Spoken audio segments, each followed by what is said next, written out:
नमस्कार विद्यार्थियों। जैसा कि हमारा पिछला टॉपिक चल रहा था राजस्थान के इतिहास का, राजस्थान में 1857 की क्रांति, उसमें हमने डिस्कस किया था कि उस समय राजस्थान में कितनी सैनिक छावनियां थी।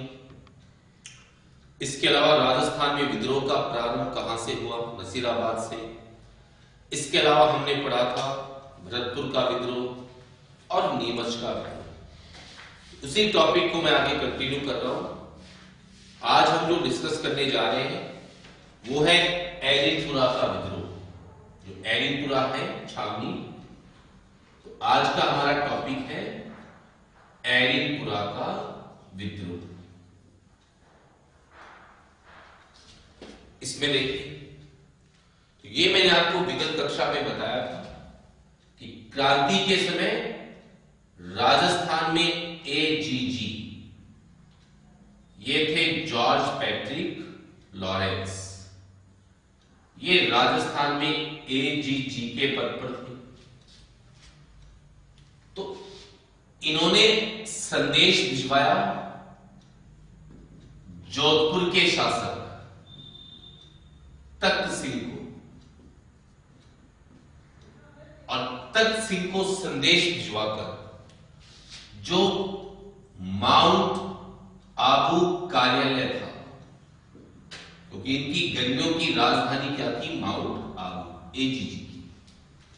तो माउंट आबू कार्यालय की सुरक्षा के लिए कहा था लॉरेंस ने, किसको, तख्त सिंह। तो तख्त सिंह ने एरिनपुरा की जो छावनी है, इस छावनी में तैनात जोधपुर लीजियन की सेना को कहां भेजा, माउंट आबू। ये एरिनपुरा की छावनी में तैनात थी जोधपुर लीजियन की सेना, तो इसे माउंट आबू भेजा। और दोस्तों, इसी जोधपुर लीजियन की सेना ने माउंट आबू जाकर 21 अगस्त 1857 को क्या कर दिया था, विद्रोह कर दिया था। और इस विद्रोह में मारा गया था जॉर्ज पैट्रिक लॉरेंस का पुत्र अलेक्जेंडर लॉरेंस। तो ये जॉर्ज पैट्रिक लॉरेंस का बेटा था, ये इस विद्रोह के अंदर मारा गया। उसके बाद ये सैनिक माउंट आबू से पहुंचे कहां पर, एरिनपुरा की छावनी में। और एरिनपुरा की छावनी में पहुंचकर 23-24 अगस्त 1857 को क्या कर दिया, इन्होंने विद्रोह कर दिया। और जो एरिनपुरा की छावनी में विद्रोह हुआ, वो विद्रोह तिलकराम, शीतल प्रसाद और मोती खां, इनके नेतृत्व में किया गया। वापस समझना यहां तक था। तो क्रांति के समय राजस्थान में एजीजी, ये था जॉर्ज पैट्रिक लॉरेंस। तो लॉरेंस ने संदेश भेजा जोधपुर के शासक तख्त सिंह को कि किसी भी प्रकार से जो माउंट आबू कार्यालय है उसकी सुरक्षा की जाए, क्योंकि गर्मियों में कार्यालय होता था माउंट आबू एजीजी का। ऐसे तो होता था अजमेर, गर्मियों में ग्रीष्मकालीन राजधानी माउंट आबू। तो तख्त सिंह ने एरिनपुरा की छावनी में तैनात थी जोधपुर लीजियन की सेना, इसे भेजा माउंट आबू। लेकिन इन्हीं सैनिकों ने माउंट आबू जाकर 21 अगस्त 1857 को क्या कर दिया, विद्रोह। और इन्होंने जो विद्रोह किया उसमें मारा गया जॉर्ज पैट्रिक लॉरेंस का बेटा अलेक्जेंडर लॉरेंस। इसके बाद ये माउंट आबू से पहुंचे एरिनपुरा की छावनी, और 23-24 अगस्त 1857 को इन्होंने एरिनपुरा की छावनी में विद्रोह किया। तो इस विद्रोह में मारा, ये विद्रोह जो हुआ, ये तिलकराम, शीतल प्रसाद और मोती खां के नेतृत्व में किया गया।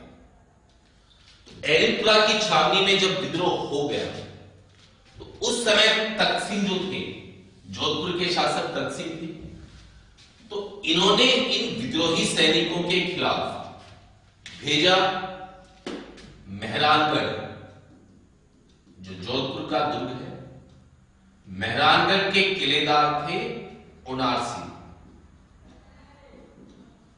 तो मेहरानगढ़ के किलेदार उनारसी को भेजा इन विद्रोही सैनिकों के खिलाफ, लेकिन विद्रोही सैनिकों के साथ शामिल हो गए औवा के जमींदार थे कुशाल सिंह चंपावत। ये एलमपुरा की छावनी के विद्रोही सैनिकों के साथ आ गए। औवा पड़ता है दोस्तों कहां पर? पानी में। तो जब कुशाल सिंह चंपावत मिल गए विद्रोही सैनिकों के साथ, तो विद्रोहियों की संख्या ज्यादा हो गई, विद्रोही सैनिकों की संख्या। तब तख्त सिंह ने और सेना भेजी जोधपुर के सेनापति कुशलराज के नेतृत्व में, और इसी के साथ आया था अंग्रेज अधिकारी हीथकोट। तो ये जोधपुर से और सेना लेकर आए, और इन विद्रोही सैनिकों और जोधपुर की सेनाओं के बीच 8 सितंबर 1857 को युद्ध लड़ा गया। कौन सा? बिथोड़ा का। बिथोड़ा कहां पड़ता है? पाली में। और इस युद्ध के अंदर जो विजय रहा या विजय मिली, वो इन विद्रोही सैनिकों और कुशाल सिंह चंपावत को मिली। तो ये बिथोड़ा के युद्ध में क्या हुए दोस्तों? विजय हुई। इसी युद्ध के अंदर मारा गया था कौन? उनारसी। उनारसी की मृत्यु हो गई थी बिथोड़ा के युद्ध में। तो जब इस बिथोड़ा की विजय का समाचार मिला जॉर्ज पैट्रिक लॉरेंस को, इसमें कुशाल सिंह विजय हो गए, तब जॉर्ज पैट्रिक लॉरेंस मात्र एक बार युद्ध करने के लिए अजमेर की सीमाओं से बाहर निकला। वरना पूरी क्रांति के दौरान लॉरेंस ने अजमेर का क्षेत्र नहीं छोड़ा। लेकिन जब बिथोड़ा में कुशाल सिंह विजयी हो गए, तब लॉरेंस युद्ध करने के लिए अजमेर की सीमाओं से बाहर निकला, और 18 सितंबर 1857 को लड़ा गया चेलावास का युद्ध। चेलावास भी कहां पड़ता है? पाली में। तो बिथोड़ा और चेलावास दोनों के युद्धों में विजयी रहा था कौन? कुशाल सिंह चंपावत। तो इस युद्ध में चेलावास के थे लॉरेंस क्या हो गया? पराजित। इसी चेलावास के युद्ध को लिखा है गोरे व कालों का युद्ध। तो गोरे व कालों का युद्ध, यह भी किसको बोला गया है? चेलावास। और जो चेलावास का युद्ध था, इसमें लॉरेंस को सहयोग देने के लिए जोधपुर के पॉलिटिकल एजेंट थे मोक मेसन, ये भी आए। तो मोक मेसन लॉरेंस को सहयोग करने के लिए आया था इस युद्ध में। जोधपुर का पॉलिटिकल एजेंट था, लेकिन मोक मेसन को दिशा भ्रम हो गया। दोनों तरफ शिविर लगे थे, तो उसको दिशा भ्रम हो गया और वो गलती से विद्रोहियों के शिविर में ही चला गया, और मोक मेसन की हत्या करके उसका जो शव था, मोक मेसन का शव, उसको औवा दुर्ग के बाहर टांग दिया गया था। ठीक है। तो दोनों युद्धों के अंदर विजयी हुए हैं कौन? कुशाल सिंह चंपावत। यहां तक ठीक है। नेक्स्ट देखिए, जब चेलावास का जो युद्ध था, इसमें खुद जॉर्ज पैट्रिक लॉरेंस हार गया, राजस्थान का एजीजी हार गया। तो उसके पश्चात कुशाल सिंह चंपावत जो थे, इनके विरुद्ध भेजा गया सैनिक अधिकारी ब्रिगेडियर होम्स। तो सैनिक अधिकारी जो था ब्रिगेडियर होम्स, इसे भेजा गया कुशाल सिंह के खिलाफ।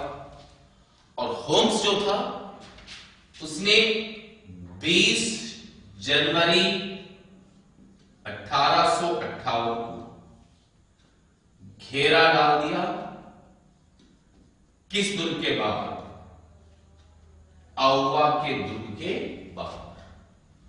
तो आउवा के दुर्ग के बाहर घेरा डाल दिया था किसने? होम्स ने।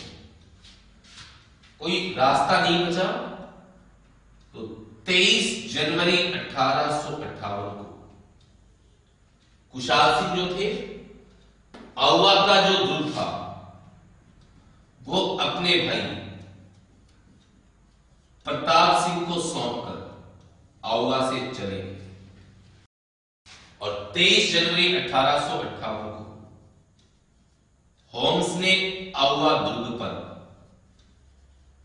क्या कर लिया? अधिकार कर लिया। ठीक है, तो आउवा के दुर्ग पे हो गया अधिकार किसका? होम्स का। और होम्स जो था, इस विजय के प्रतीक के रूप में आउवा के चंपावत जमींदारों की कुल देवी थी सुगारी माता।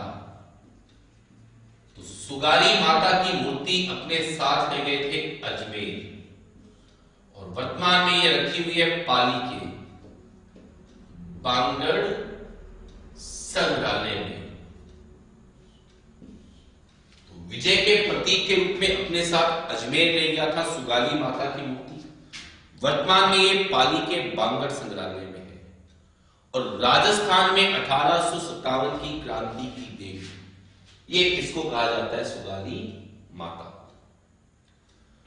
तो कुशाल सिंह जब आउवा से चले गए थे, तो कुशाल सिंह को सलुंबर के जमींदार है केसरी सिंह चुंडावत,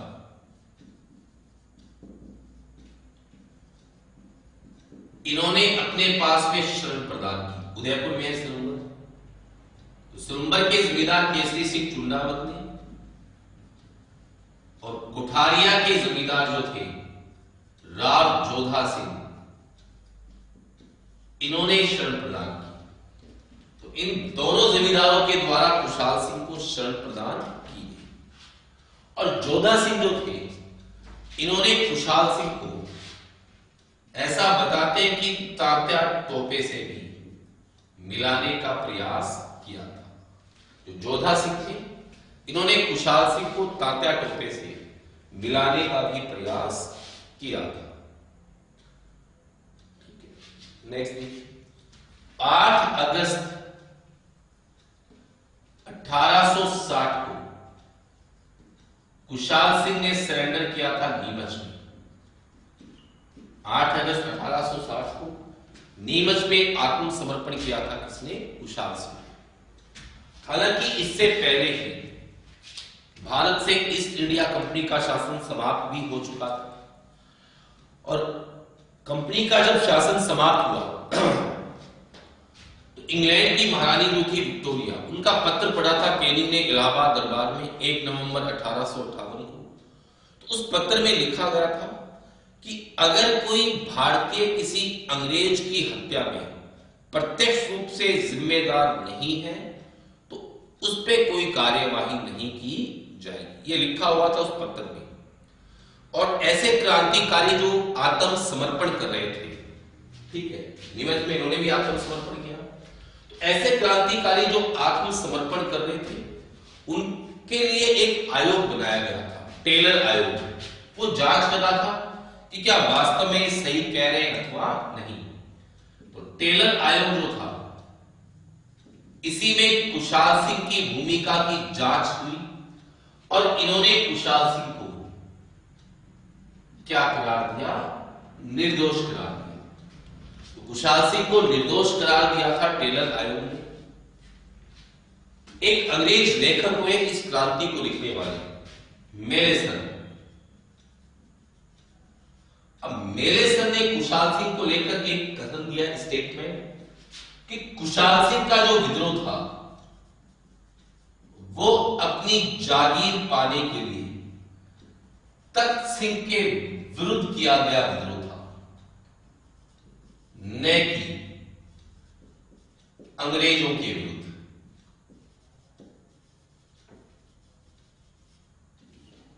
तो ये मेलेसन का कथन था कुशाल सिंह को लेकर कि कुशाल सिंह ने जो विद्रोह किया वो अपनी जागीर पाने के लिए तख्त सिंह के विरुद्ध किया गया विद्रोह था, न कि अंग्रेजों के विरुद्ध। तो ये था एरिनपुरा का विद्रोह। इसी के अंदर मैं आपको एक चीज और बताता हूं। एक जागीर है आसोप जोधपुर के अंदर। तो आसोप के एक जमींदार थे शिवनाथ सिंह। तो आसोप के जमींदार जो है शिवनाथ सिंह,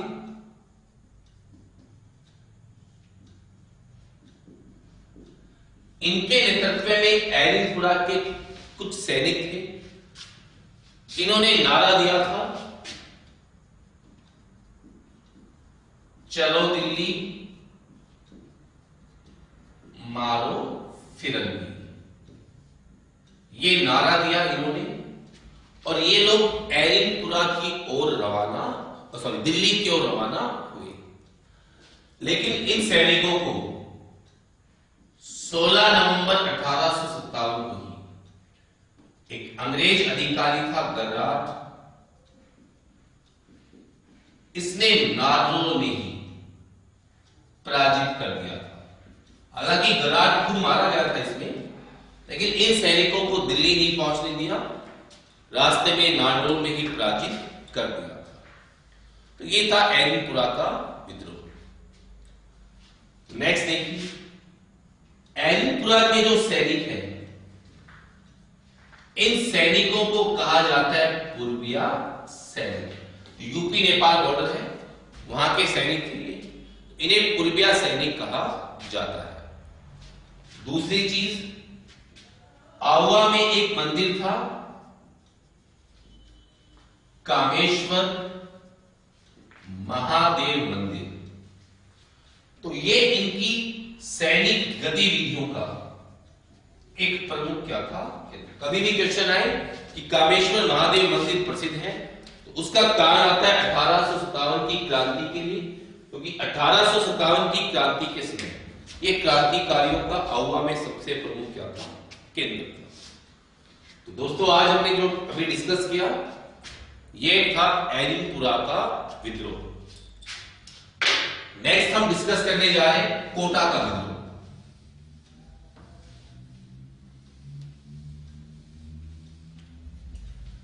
नेक्स्ट डिस्कस करते हैं कोटा का विद्रोह।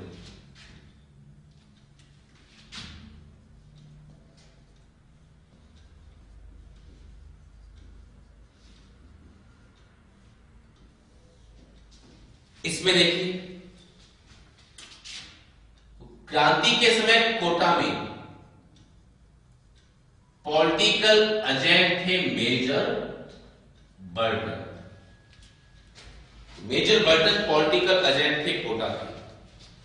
और कोटा में चूंकि कोई सैनिक छावनी थी नहीं, और नीमच के एक अंग्रेज अधिकारी थे मैकडोनाल्ड।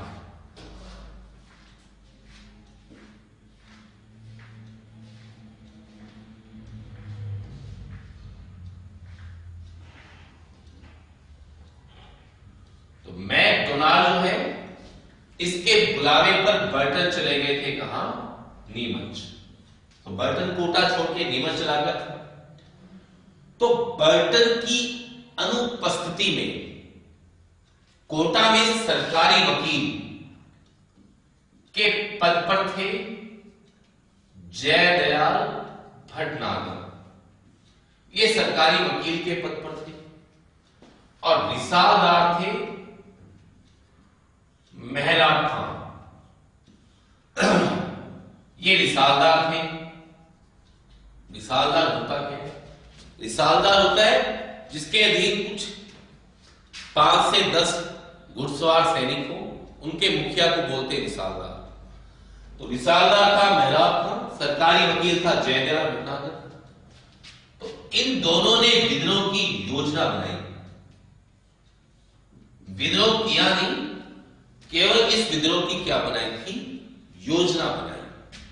लेकिन कहीं से बर्टन को इस बात का पता चल गया कि ये विद्रोह की योजना बना रहे हैं।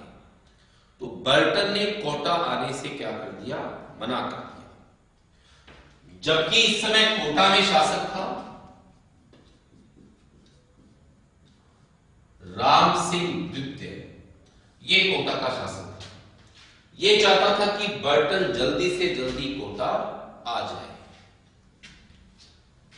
बर्टन आना नहीं चाहता था, राम सिंह द्वितीय उसको बुलाना चाहता था कि जल्दी से जल्दी कोटा आए।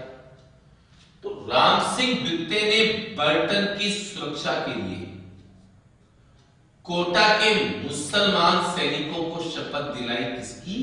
कुरान की। शपथ लो, जब भी बर्टन कोटा आएगा आप बर्टन की सुरक्षा करोगे। और यह शपथ ली मुसलमान सैनिकों ने। तो बर्टन कोटा आने को राजी हुआ। 12 अक्टूबर 1857 को बर्टन जो था ये कहां पे आ गया? कोटा। बर्टन कोटा लौट आया नीमच से। बर्टन की सुरक्षा में